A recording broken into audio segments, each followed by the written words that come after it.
بسم الله الرحمن الرحيم، والحمد لله رب العالمين، والصلاة والسلام على أشرف المرسلين. إخواني وأحبتي في الله، السلام عليكم ورحمة الله وبركاته.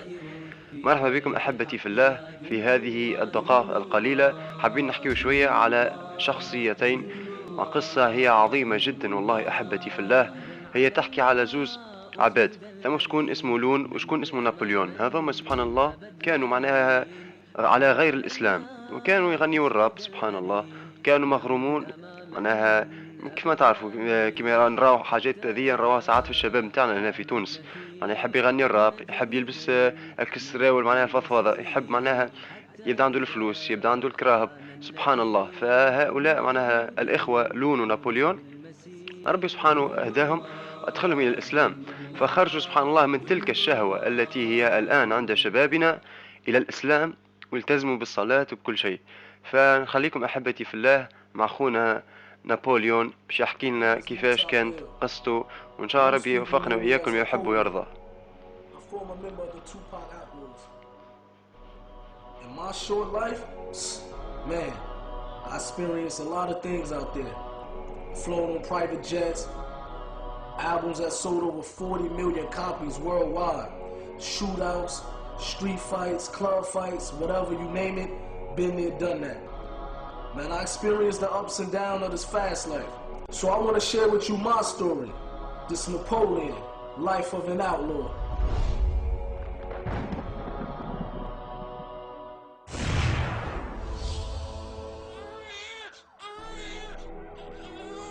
I was 3 years old when my mother and father got murdered.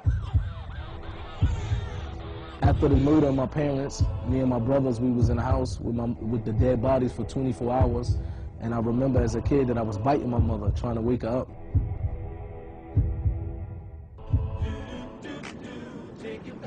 I grew up in the house with my grandparents after the death of my mother and father. So whatever I would see out on the block, drug dealing or whatever, I would go in my room and I would write a song out of it. You know, it was a way for me to relieve whatever was inside of me. I was able to put it on paper. All I can remember all his life, he loved rapping. And I remember the first time I met Pop, man, he asked me to rhyme for him.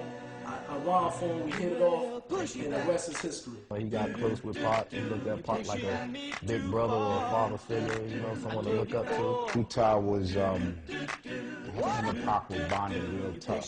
I think Muta had become one of Tupac's extended family members. Hey tonight.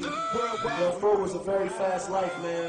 Parties every night, private jets. We was living like kings. There was a certain amount of arrogance they all had during that time because they were on cloud nine. But I never expected to end that type of life. I never expected that life would come to an end so drastically and so soon. There'll be some stuff you're gonna see that's gonna make it hard to smile in the future. Yasmin called Gaddafi's mother and said Tupac just got shot. I couldn't believe it, you know what I mean? And you know, but the first thing that I said in my head, well, he got shot 5 times before. He's gonna take this, come out, do records, sell millions of records again. But when I actually saw him in a hospital bed, to me, I knew for right there that it didn't look like he was gonna make it. You know, Pac loved him, and them two was bonding. So I know it affected him real hard. Once again, Tupac Shakur dead at the age of 25. It was a time when I was in the music industry, and I had 3 houses at one time. Money was coming in, but I didn't have the inner happiness, you know what I mean? I didn't have the happiness inside of me. So I knew that it had to be something else out there that could bring happiness besides money, jewelry, cars, and fame. Because once you get to a certain level, you start searching. And what I did is I turned to experiment different drugs, and I turned to drinking alcohol real heavy. He was always liquored up. He was always liquored up and smoking weed. I seen him wild out with the girls, wild out drinking alcohol, getting drunk, fighting. And I happened to one day be in a recording studio, and I was very intoxicated. And I got into a fight with my little brother, and it got to the point where I almost probably killed my little brother. I hurt him so much that he had to go to the hospital and get staples in his head. And it happened to be a Muslim brother who was in the parking lot, and he broke the fight up. He calmed me down. He came and spoke to me. I said, imagine tomorrow waking up sober and realizing that you killed your brother. How would you feel about that? They always asked me to come to the masjid, and for a while I was ignoring them. And when I first went up there, I remember I went up there deep, about 20 or 30 boys with me. And I went there expecting that it was just going to be like how I roll everywhere else with a posse of crew, and we just going to hang out. But when I went there, that's when I seen something different that basically inclined me to want to know more about what these people was upon. That's what changed my life ever since then. كيف ما كنا أحبتي في الله مع أخونا نابليون، نخليكم مع أخونا لون باش يحكي لنا قصته. الحمد لله والصلاة والسلام على رسول الله صلى الله عليه وسلم. I go by the name of Amir Junaid Muhaddith, formerly known as Loon from Bad Boy Records. I've had a very extensive career in the music business. I was very successful in the music business. I contributed a talent that grossed in millions of records in sales.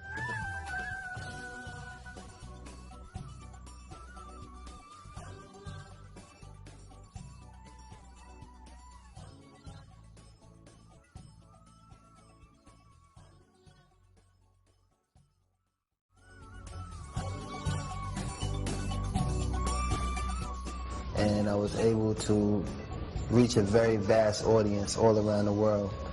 And to make a long story short, you know, being in the music business, you know, you encounter so many things that lend a hand to being like a consistent cycle of sin.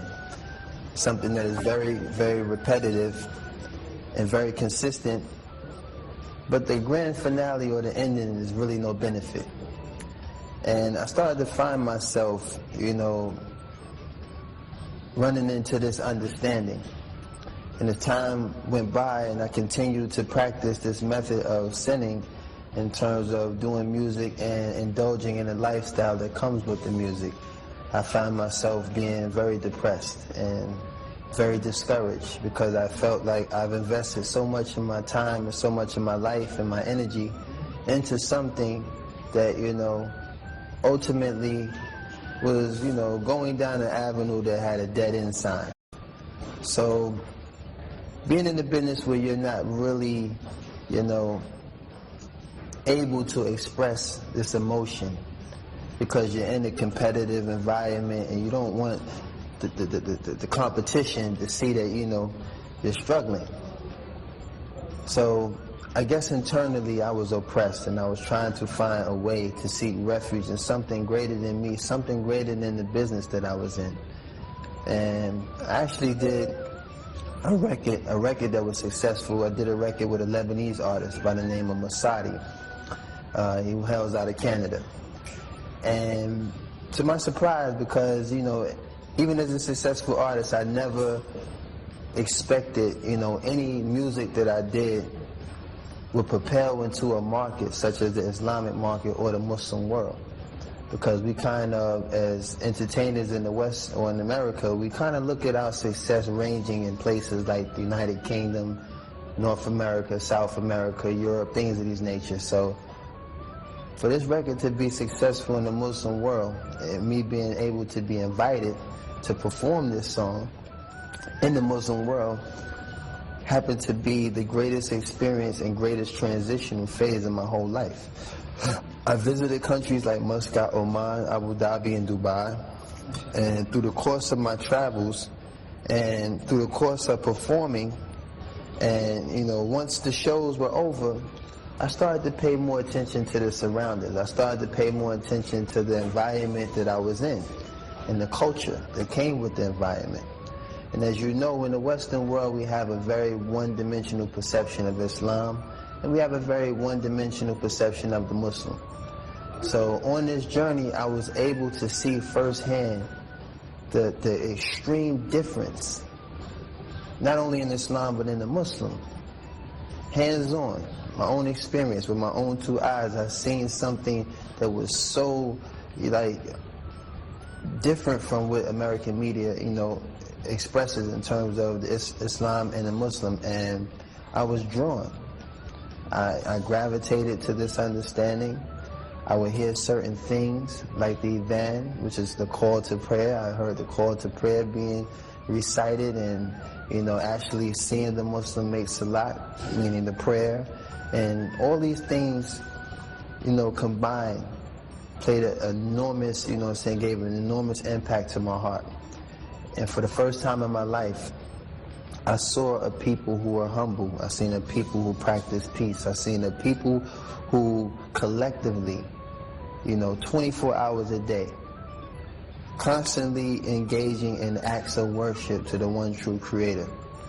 And this was something that I needed, because in my state of ignorance, I found myself trying to, search other avenues to find this peace that I seen displayed on my journey. And I tried to do things like, buy luxurious gifts or travel to beaches and do all kinds of things. And satisfaction was always temporary. So while I was in Abu Dhabi and looking at the sunset, overlooking the Arabian Sea, something hit me. And that vision and those collective impressions left me in only one conclusion, that I wanted to be a Muslim. And this is where I was introduced to Islam with no verbal dawah. Basically, an impression that was left based on the mannerisms of the Muslim, the culture of the Muslim, and the collective acts of worship of the Muslim. All these things lended a hand to introducing me to a brand new way of life and a newfound peace that I wouldn't trade in for nothing in the world. Inshallah. بارك الله فيكم إخواني وأحبتي في الله لاستماعكم لهذه القصتين. بعد ما استمعنا القصتين هذوما نحب كل واحد فينا يطرح السؤال على نفسه، سواء كان يصلي أو لا يصلي، ماذا قدم لهذا الدين؟ أولا لنفسه ثم لغيره. فسبحان الله، معناها مثل ما كنا نشوفه معناها ومثل ما نرى الآن، معناها الشباب متاعنا يغني ماهوش لهنا، واللي يغنيوا وكانوا على غير الإسلام دخلوا الإسلام والتزموا بالإسلام واستقاموا على ما قاله الله وما قاله نبينا صلى الله عليه وسلم. فاحنا شنو ناقصنا أحبتي في الله؟ معناها شنو اللي تحب نحبوا عليه؟ والله أنا ما فهمت شنو اللي نحبوا عليه. احنا نحب الله ونحب النبي صلى الله عليه وسلم صحيح، ولكن علاش ما تجسدش ذلك الحب في الطاعة، طاعة الله وطاعة النبي صلى الله عليه وسلم؟ علاش ما تجسدش ذلك الحب كما تجسد عند خونا لوون، فترك ما أمر الله به بتركه، أو ترك ما أمر نبينا بتركه، والتزم بما أمر الله به، والتزم بما أمر نبينا صلى الله عليه وسلم به. هذا بالطبع بعد ما دخلوا الإسلام. كانوا يحلموا بالشيء اللي شبابنا توا معناها يسعوا وراءه من شهرة ومن غناء ومن مال ومن سيارات ومن حياة فخمة، ولكن سبحان الله نجدهم لما أسلموا قالوا لنا يا جماعة راوا أنتم في نعمة الإسلام، نعمة طاعة ربي وطاعة النبي صلى الله عليه وسلم. فما غير ما تتبعونا كيفاش كنا احنا قبل. فأحبتي في الله، والله هذه القصة عبرة معناها لشكون معناها سمعها بقلبه. فأحبتي في الله، خليكم معناها في أمان الله، وأسأل الله أن يوفقنا وإياكم لما يحبه ويرضاه. إذا أصبت في شيء فهو من فضل الله، وإذا أخطأت في شيء فمني ومن الشيطان. سبحانك اللهم وبحمدك، أشهد أن لا إله إلا أنت، اللهم إني أستغفرك وأتوب إليك، والسلام عليكم ورحمة الله وبركاته.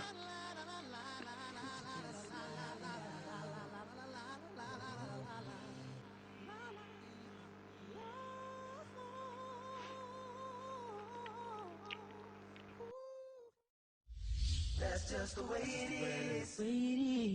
Yeah. He got an awakening. Islam has given Muta a purpose. Overall, man, my brother, he's a different person now, man.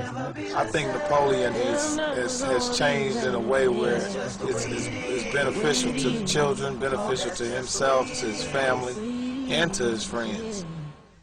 When I looked at him, he definitely inspired me to want to, give back to the youth and give back to the community in a way, saying that Islam only offers you. He had a lot of potential, but he also had a lot of anger and unresolved issues that I think Islam probably gave him solace and peace. Mutar is a good brother, and personally, I'm striving to be more like him. Napoleon, man, a lot of reward you, bro. You're a good dude. You're ahead of your time. You're a leader and a sign for all of us. And, you know, I'm going to ride with you till the wheels fall off. Where's your little homie, young Big H Rider, Shalom Alaikum.